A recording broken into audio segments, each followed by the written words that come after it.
Hello and welcome to Personal Online Tutor's video tutorials for Photoshop.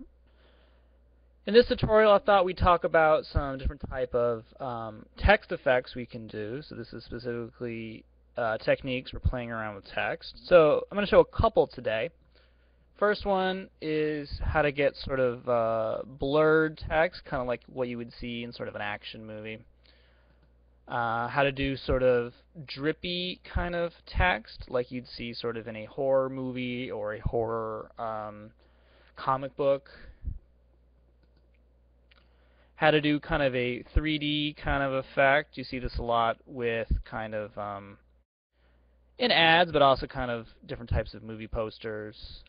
And finally, how to create what I kind of call vanishing point projection, where the text kind of explodes from a certain area.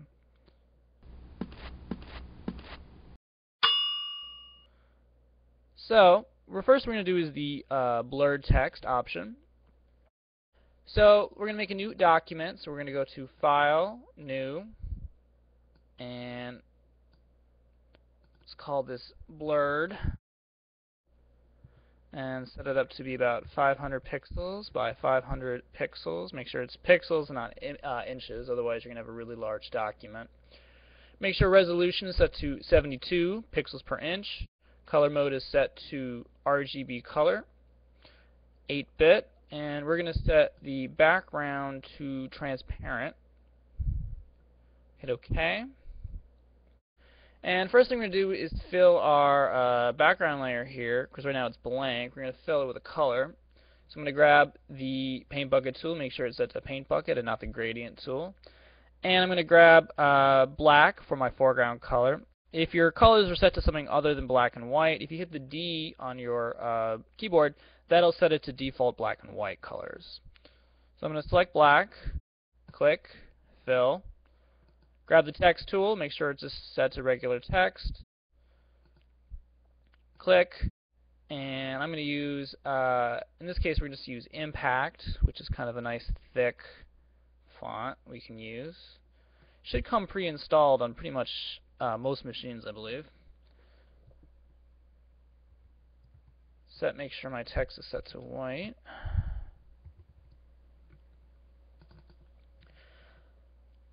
So I'm going to take my text, I'm going to highlight it. I'm actually going to increase the size. This is a nice quick little tip. If you want an easy way to judge size, put your cursor, highlight the amount, the point amount, and just use the up-down arrow key. And it's a nice way to sort of quickly just nudge it a little bit higher or lower. Kind of gives you some nice little control, and you can kind of figure out what's the correct size that you want.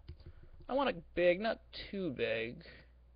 That's about right. What I'm going to do is I'm going to center this. So I'm going to highlight both my text layer and my background layer. In this case, it's called layer 1. Highlight both of them by clicking and holding Shift and highlighting both of them.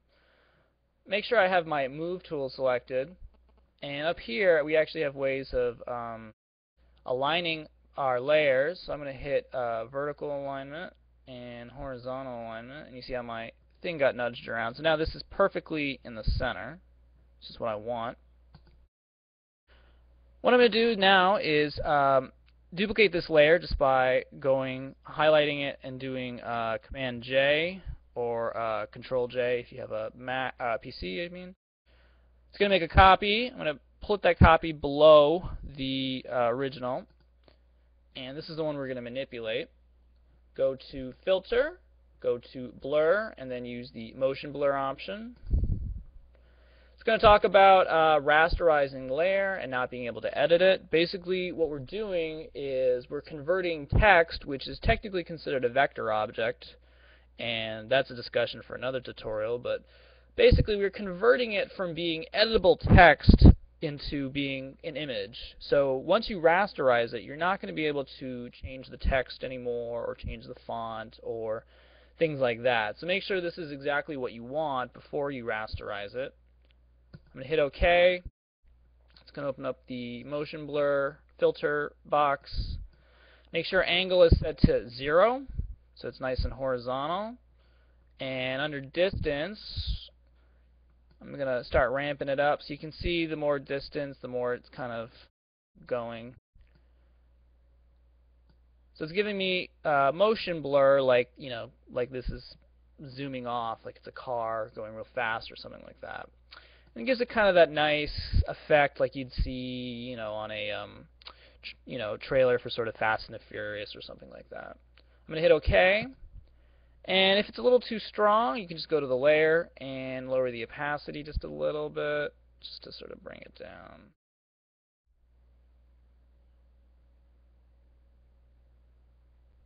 So that's how to do simple blurred text. Real easy, not particularly very complicated.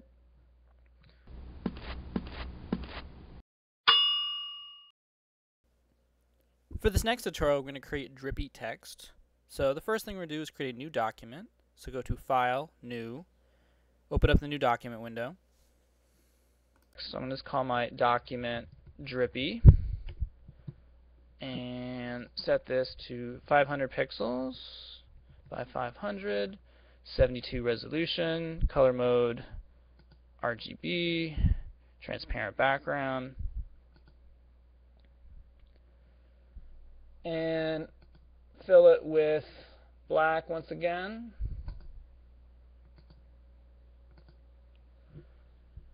Change my color to white here. And I'm going to use a special font that I downloaded. It's called Acid Label. And below this tutorial, you'll actually see some show notes which dictate the fonts that I use and where you can get them, and also where to get source files to do these tutorials. So it's actually included in the source files. The font's called Acid Label. I'm going to just type it out. Zombie. Shrink it a little. Maybe like 120. Okay. Maybe just a little bit smaller. So once again, I'm going to highlight both layers by selecting the bottom layer and then holding Shift, highlighting both layers here, going to the Move tool, and I'm going to align this to the center and vertically and horizontally. So I'm aligning it to the center vertically, center here, so now it's perfectly centered. Now what I'm going to do is I'm going to merge these together by using Command E or Control E if you have a PC. So now this is one layer, and we're going to go to Image, and we're going to rotate our canvas clockwise 90 degrees. So we're going to go to Image Rotation, 90 degrees clockwise. It's going to rotate my text to be on its side. Then we're going to go to Filter and Stylize, and we're going to select Wind, which is the last option. So you can kind of already see the dripping coming in. The wind is kind of creating this drip effect.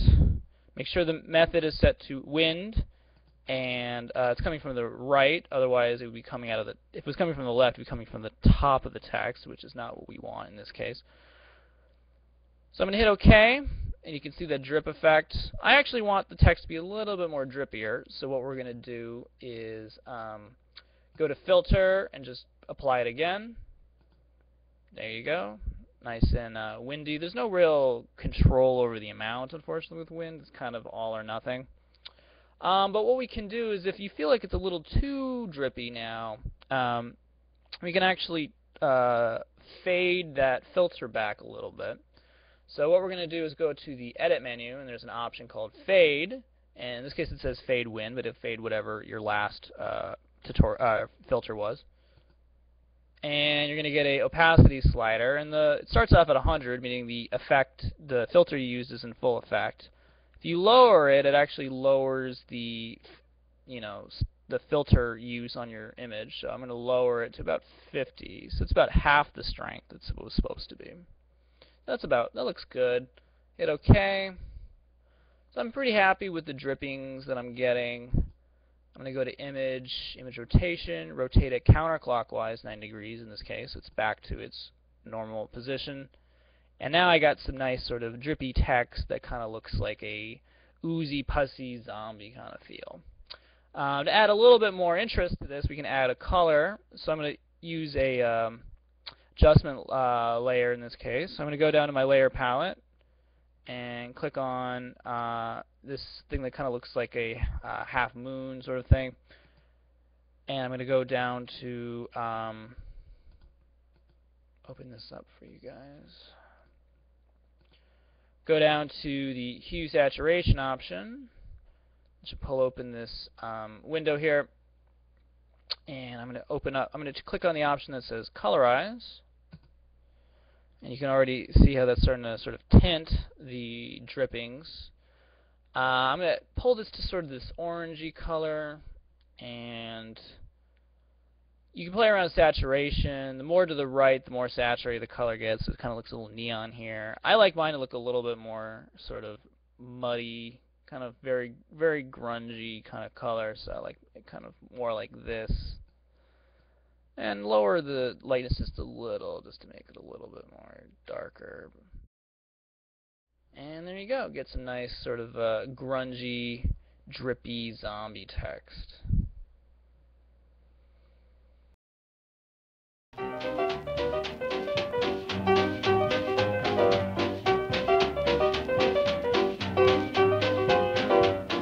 This week's term of the week is marching ants. Marching ants are what you get visually when you apply a selection. So in this case, I'm going to use the marquee tool, click, drag, and right here we see little vibrating black and white ants. We call them marching ants. And that's this week's graphic design term of the week.